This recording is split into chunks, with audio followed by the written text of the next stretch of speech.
welcome to another episode of Official Catchup. Today, it's myself, Shaun. I'm joined by Chris. How you doing, Chris? Yeah, brilliant. Just firing through them, mate, as you know, and it's good to obviously have you back and take the lead a wee bit and give me a bit of a break. So, Hi. No, I'm glad I can help. And we've also got Dave Buglass from Berwick Rangers. How are you doing today, Dave? I'm fine, thank you very much. Up out of bed, already been doing some Berwick stuff before we started this, so feeling good. About to go out on our daily walk, obviously. So. No, aye, brilliant. You've got to make sure you get that, and you've got to time these things right with everything that's going on just now, eh? It's definitely an interesting period. I guess for all of us, with regards to what's going on. So it's been quite difficult. Yeah. At the same time, not just from a football point of view, you've got to try and take the positives out of what's going on just now, and hopefully at the end of all this, when we get through it, people will still walk more, still speak more, still have more fun with their families and their friends and stuff. So it's been an interesting week so far, and I'm sure it's going to get a little bit worse before it gets better. So. Oh yeah, I think you've touched on, obviously we'll get into football in a second, but you've touched on something really important there. It's obviously not a time that we want to go through by any stretch, but one thing for certain, I think everybody's going to appreciate those little things a little bit more when this is all over, whether it is a football game or just being able to go out with your family. I suppose that's one huge positive that's going to come out of a pretty horrible situation that we're in at the moment. Yeah, although I'm not sure I'm going to get into the TikTok dancing, which my daughter's attempting to get me to try and do at the house. It's going to be a good few weeks, like we'll have to wait and see, but when you do it, I definitely want to see that. Yeah, no worries. I'll get something recorded, absolutely. So we'll dive right in. Obviously, you've been on the board of directors now for 3 months, but before we get into Berwick and your involvement within the club, what's your sort of history with I want to say Scottish football, but it might be English football as well, I don't know. Yeah, so I am born and bred in the town. I'm a Berwick person, on the English side of the river. I have been away from the town though for 30 years. I now stay in Pullman in Falkirk. Right. I played at Berwick Rangers Juniors. I used to go watch. I wouldn't call myself a massive fan of the club. My granddad played for the club as well a long time ago. And then I think 2001 I went back to the town to live when I had one of my kids. And I set up the youth academy with Neil Oliver, who had returned obviously from playing professionally up at Falkirk and Blackburn, etc., etc. But we decided as a family to move back up to Scotland. So I've been away more than I've been in the town in terms of age. I was an average football player, probably picked most Saturdays because I tried hard at training, and I was committed, but never one of the top guys in the team. Spent all my time pretty much nearly at Spittal Rovers, which was a big local club. But very early doors recognised that maybe coaching was a thing for me, so got into my SFA coaching badges pretty early. Progressed now up to UEFA B licence, so I'm a football guy first and foremost before I am a business guy. And that's really brought me some of the most amazing opportunities in my life that I've ever had. Whether it be supporting people like Jim Fleeton on the pro licence programme, sitting having dinner with Lars Lagerbach, Andres Villas-Boas, sitting in programmes where people like Owen Coyle, John Hughes, McCoy, and all these guys. Mm-hmm. But that was an amazing opportunity, which actually led to probably where I'm at today. And I remember getting a phone call one Friday night, and Jim Fleeton was asking if it was available on the Saturday. And he asked if I would go watch a game, and I can't quite remember who it was, probably part of Dunfermline or something like that. And he asked if I would do a match report on Dunfermline, and he asked me if I would do it in a format that I felt was right for someone to be able to understand. So I went to the game and watched the game and wrote down the teams and worked out what was happening at corners and set plays, and came home and got my PowerPoint open and looked at Championship Manager and wrote up a match report. Set it into the gym on the Sunday, and then on the Monday, Derek McInnes phoned me. And basically, that was me starting off at St Johnstone for 3 years with Derek in the Championship. Then we got promoted to the SPL. So I would go and watch all the opposition and then submit a match report on a Saturday night after the game, which was 30-odd pages long with videos and all that embedded in it. So that's where I started. And through that, I also met Scott Booth, and that probably gets me to where I am just now, which is on top of the Berwick Rangers thing. My wife probably tells you I do far too much, but I'm the head of football at Glasgow City. All right. which, as you guys probably know, we are the most successful women's football club, certainly in Scotland, but I would go beyond that. And obviously, we're currently sitting in the Champions League quarter-finals. We should have been playing Wolfsburg on Thursday there. Obviously, that was off. But we are pretty much one of the last women's football clubs that are not associated to a men's club. So the quarter-finals of the Champions League, we could have had, Arsenal, PSG, Lyon, Bayern Munich, Wolfsburg, etc., Atletico Madrid and Barcelona. So, I'm football through and through, and I've used my business skills probably as well as my football kind of sort of passion to help. So, yeah, football's pretty much in my DNA. So. Yeah, I think your wife might have a point when she says you do too much. Correct. It sounds like you are a very, very busy man. Love it though. So, yeah, no, absolutely. So focusing on your time at Berwick Rangers, obviously Berwick, they took a bit of a step down when they went from SPFL 2 into the Lowland League, and it was definitely a bit turbulent at the beginning, and that forced a little bit of change. And that's obviously where you've came in. Obviously, you mentioned there you've got some experience at some, really successful with Glasgow City and teams in the Championship as well. Is it a bit special now being able to come and support your local team, I suppose? Yeah, it's funny, Shaun. I got the phone call in January from Craig Forsyth, who's a little bit younger than I am. He decided to go back as vice chairman, and I hadn't really thought about it. I wouldn't have said I was a massive Berwick Rangers fan, but I think he probably just got me one night at the right moment, and I agreed to come down and meet him and Brian Pottius as the chairman, just for a chat. And when I drove down, my mum and dad still live in the town, and I drove down the road into Shieldfield Park. It still felt special. And it was weird because when I was younger, playing kids football, we used to always have a lot of our finals at Shieldfield, and for us that was like the Wembley, like a local football. And I walked into the ground and it felt probably right. So I took up the opportunity to kind of come back and help the guys out, and so far haven't really looked back. Didn't realise we were in such a desperate situation. I think I said on the video recently when the guys from A View from a Terrace was down, I think we were probably sulking. I think we were just sitting there like in the huff that we'd been relegated, and we hadn't really kind of like got to grasp with it. We are getting to grasp with it now. It's quite an exciting opportunity, and hopefully I'll share some of the stuff that we're doing as we go through this. But yeah, it's not unfixable at this time, but it was too good an opportunity, I think, personally, for me to turn down. And yeah, they got me at the right moment on a Tuesday night on the phone, basically. So. Oh well, that's brilliant, and I'm sure they'll be delighted to have you on board. So what kind of position have you taken on the board? What are your sort of main priorities with the team to sort of help steer them back? Initially, Brian and Craig were able to get a board of 5 directors, myself, Brian, Craig, Drew Ferris and Dougie Younger, just to kind of like get in and just stabilise the situation. Very quickly we were elected, and we got all the fans into Shieldfield. We did a presentation, and I did probably a large part of it with Craig, and I was pretty blunt in fairness, Shaun. Either back us or we'll shut the doors. That's just the way it's going to go. Now, I didn't mean it in a nasty way. I was trying to explain that we need the community in the town probably more than ever before. But in fairness to the community in the town, and actually the borders, we've probably isolated them. We've probably not kind of kept in touch with them. So my role largely has been, I've got no major accountability at the minute. I'm probably a jack of all trades. Just trying to get social media driven up. We've increased our Facebook, I think, by nearly 1,000 already in about 3 months.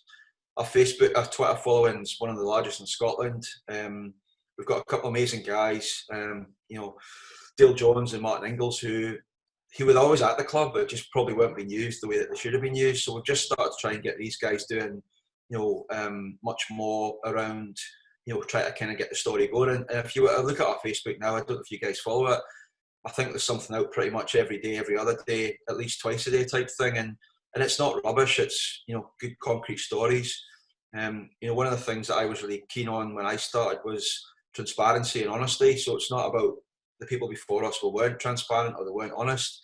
We just wanted to tell people that, for example, we had a board meeting there on Thursday. Our board announcements were out on Friday. We want to tell people what we're doing. We want to tell people how their club's been changed, and we want to kind of make them feel like they're part of it. So I'm probably bringing my corporate skills that I've learned maybe over 20 years working for big organisations like RBS and Tesco into like what is, a local football club. So yeah, and I'm sure that's going to be a tremendous help for them. And what is sort of the objective for Berwick Rangers at the moment? Are you looking to sort of stabilise their time in the Lowland League for a while, or are you looking to make quite an immediate push back up?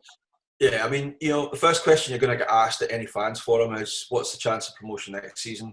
And I'm not saying no chance, but it's not the first priority, Shaun, that we need to be looking for.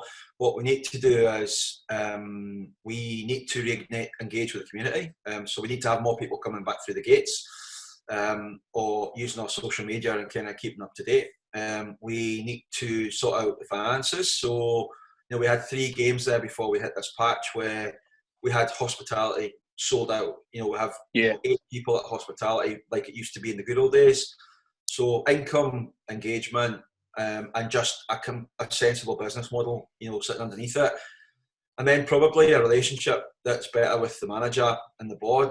So not that it was a bad relationship, but, we're giving him all the support he needs. So whether that be, we're talking at the minute about, trying to give them GPS vests. So we're looking at a deal to get that sorted out for next season.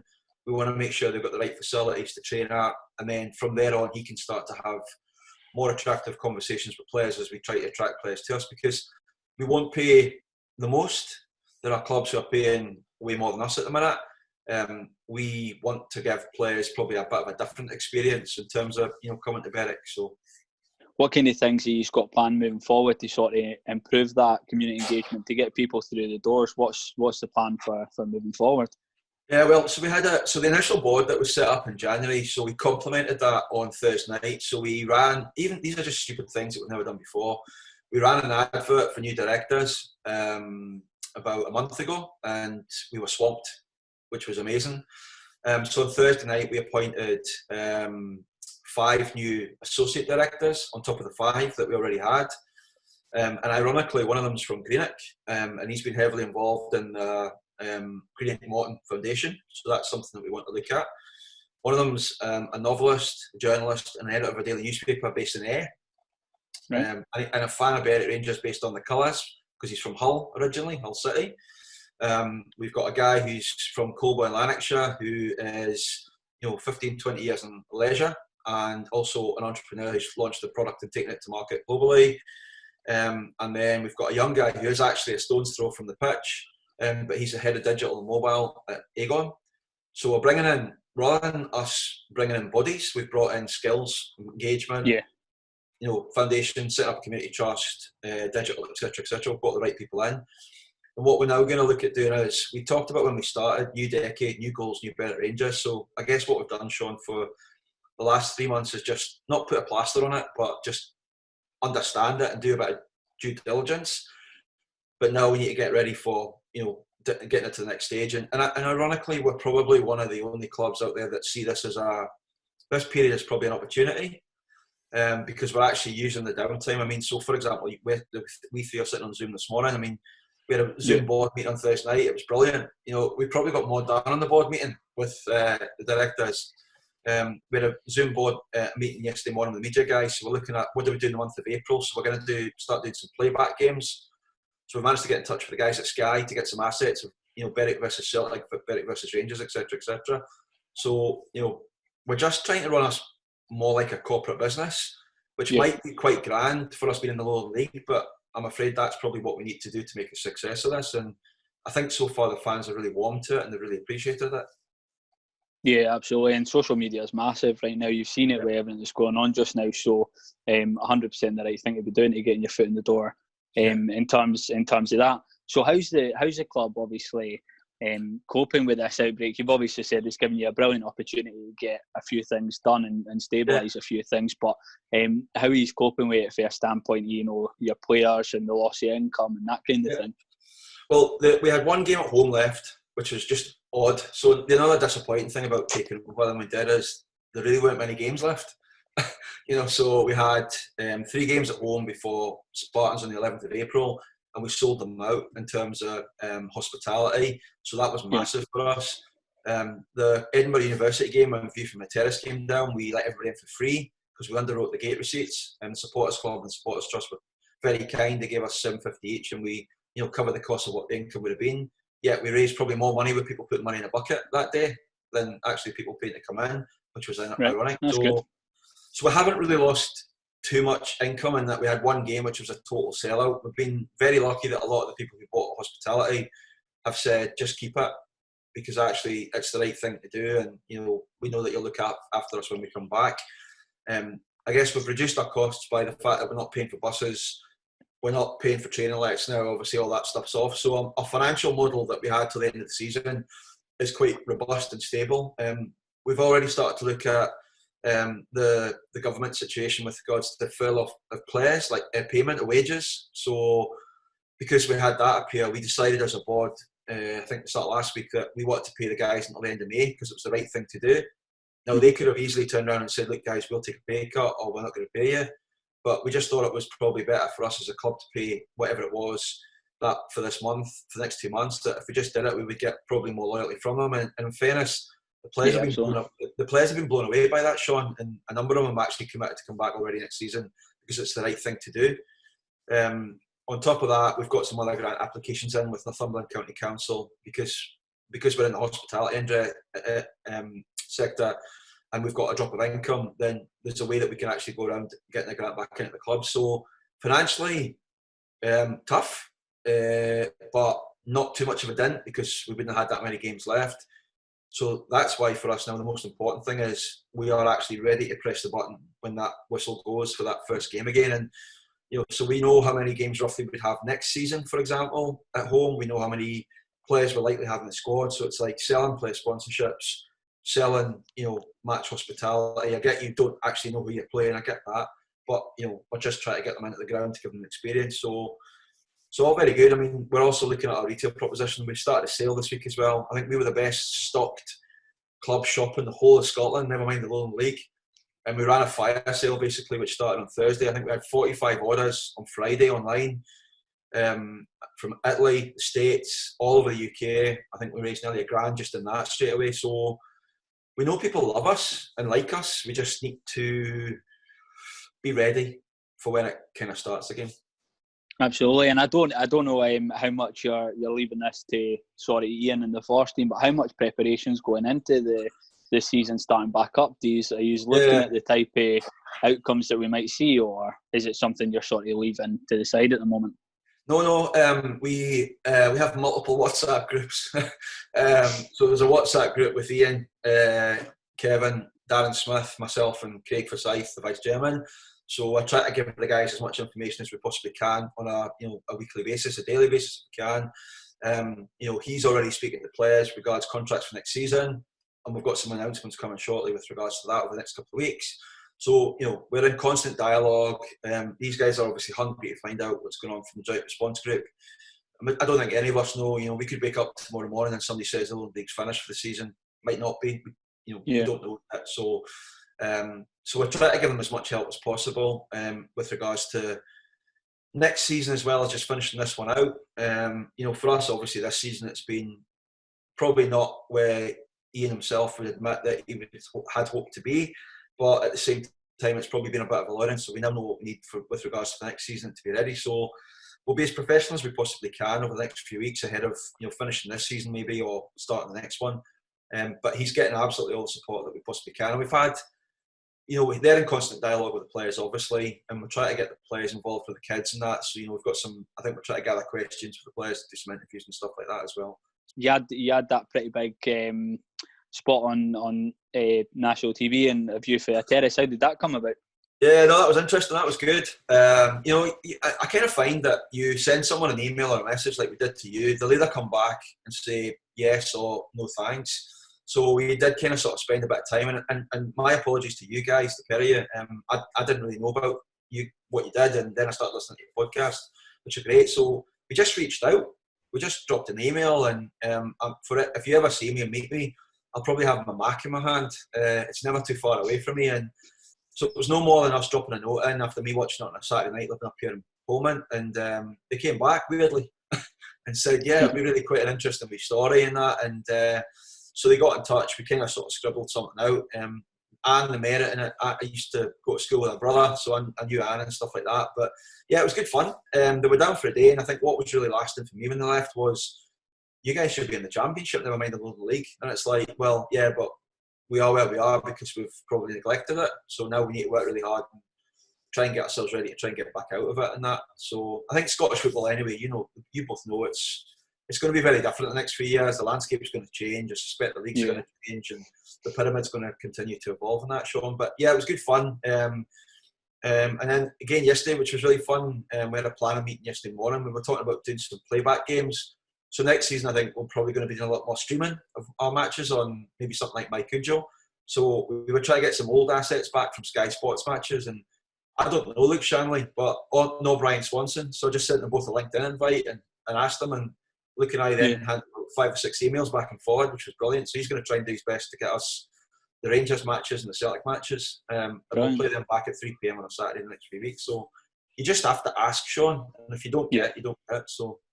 No, it's been brilliant, and then, like I say, it's brilliant with some of the things that he's done over the last few months, so credit where credit's due. I just want to say, obviously, I think from the social media point of view, I follow all the clubs in the Lowland League, and I have noticed a massive difference with Berwick Rangers in terms of everything you're doing. One thing I have to say, though, have you noticed the difference this season compared to last? Because I did speak to Johnny Harvey, and obviously there would have been Berwick Rangers fans listening into that one, if you will. It was very popular, and there was a lot of, obviously negativity towards Johnny. In my point of view, I kind of felt sorry for him because I think the club was on a downward, just my outsider looking in sort of thing. But it's good that you guys are kind of not resurrecting yourself, but you're doing the right things now that you are down here, taking the opportunity, as you said. I don't know. I take it that it just seems like the atmosphere's changed, and you are enjoying the Lowland League. It's funny, right? So I can say this because I'm from Berwick, so I'm allowed to. I'm glad I live in Pullman, partly. And I was definitely an advocate for having directors that were in the town and outside the town. A lot of us are actually outside the town. There'll only be really Craig, Nathan, Thompson and Dougie Younger who are close. The rest of us don't live in Berwick. But I know what Berwick people are like. They're absolutely amazing people. They're so passionate about their football, etc., etc. But they're pretty blunt with their opinions at times. And I would probably say the same about this season being disappointing in the Lowland League for us. You have to give the manager the support. You've got to give him the tools to do the job. You've got to give him, you've got to give him the backing. And if my job was to change maybe the next 2 or 3 months, probably the reason I came back to Berwick and answered Shaun's question earlier on is I'm not really wanting to be a massive director, a business director. I want to be a head of football type guy. And what I don't mean is a technical director, because that's just a shitty job title type thing. But I want to give the manager and this coaching staff the right tools to do the job. And in fairness to Johnny, and I did listen to the podcast the other night, and I do know what people in Berwick can be like with regards to his time at the club.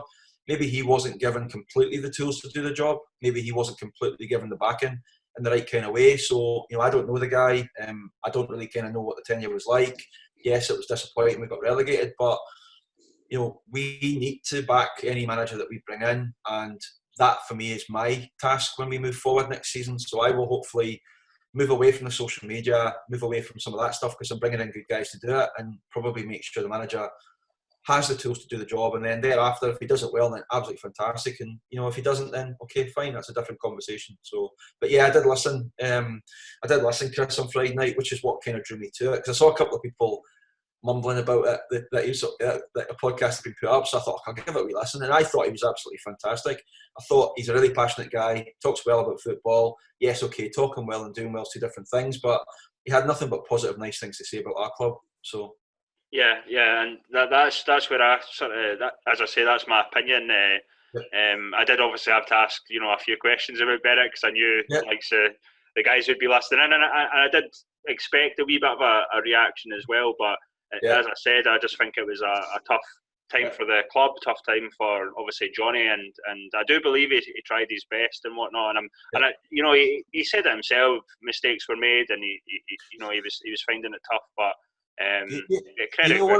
one of the hardest parts of management now is this, right? Social media is an absolute killer.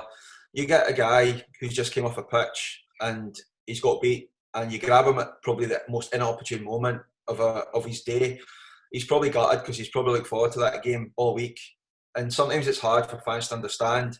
It's like when I used to run a boys' club, and even now at Match City, it's not 2 nights a week on Saturday afternoon. It's 24 hours a day, 7 days a week. And, he'll have been hurting. Any manager hurts when they come off the pitch and it's been a poor performance. And then to go and shove a microphone under somebody's mouth at that stage, it's difficult, to be balanced. And, we're not all eloquent. We're not all trained to stand in front of hundreds of people at conferences and stuff like that. So, fair play to any manager anywhere. Absolutely, mate. Absolutely. And yeah, I wasn't defending Johnny in a sense. It was just my perspective. And I had a brilliant chat with him, and I think he was honest and open. And as you said, he was gracious about Berwick Rangers and I wish Ian all the best. Obviously, a similar situation last season. He was struggling a wee bit with Whitehill when he came in, and obviously Whitehill, were eventually relegated. But I've mentioned it before, but it's tough times in football. Sometimes you go through that, and it's about picking yourself up. And I think Ian, it's not been the greatest this season at Berwick, but he's. I think you've put a team together there, a team, some great players like Ewan Smith, Lewis Barr, some younger guys like Cammy Lumsden and stuff. And I think the future's brighter. It's just all about enjoying the Lowland League while you're here, and obviously pushing on in the next few seasons, I think.